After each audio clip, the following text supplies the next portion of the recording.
Charles, alam mo, pinakita mo talaga kung gaano ka natin kailangan sa ating kumpanya, sa negosyo natin.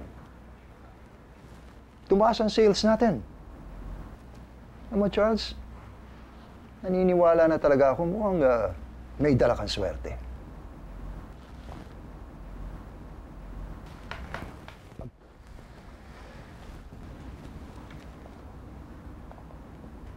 Pagkapanganak ng asawa mo, gusto ko sana ibigay mo sa kanya ito, Charles.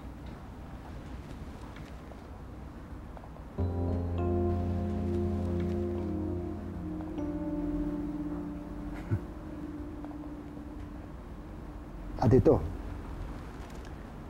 ito'y isang pendant. Isasabit natin sa damit ng aking apo.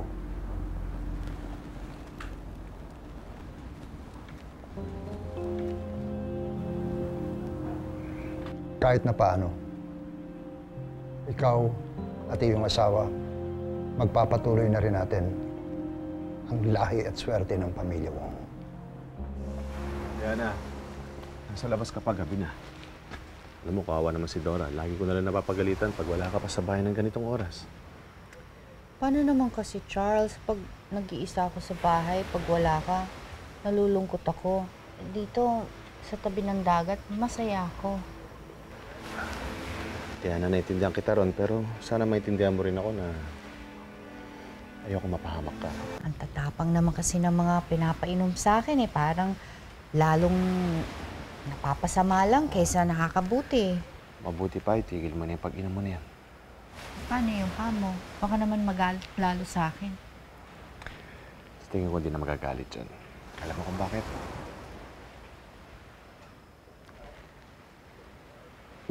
Dahil dito.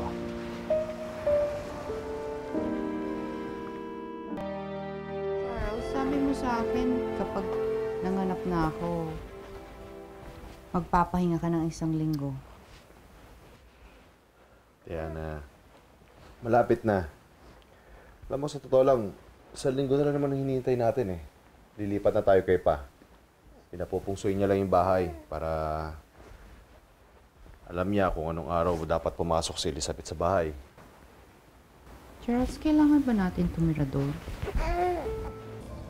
Magandang araw. Biyernes.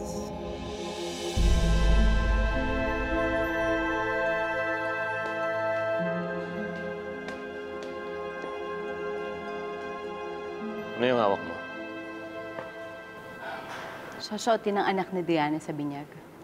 Wala na bang ibang bukang bibig si Paco ni si Charles at ang apo niya? Siguraduhin lang nilang aalagaan nila na mabuti ang bata. Dahil kapag may nangyari doon, sigurado magiging impyerno rin ang buhay nila. Anong ibig mong sabihin? Diana, ito binila kita ng mga prutas. Ito pinabibigay nila. Para lumakas ka.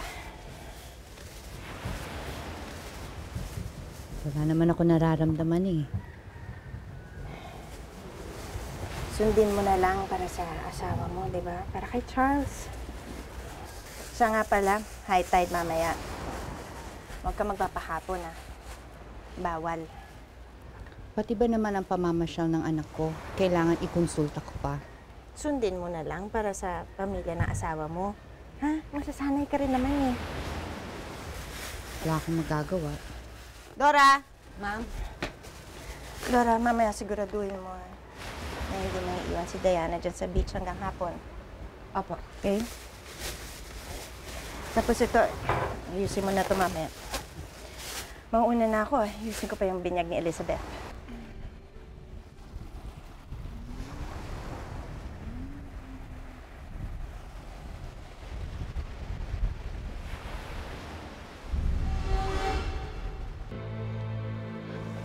Elizabeth!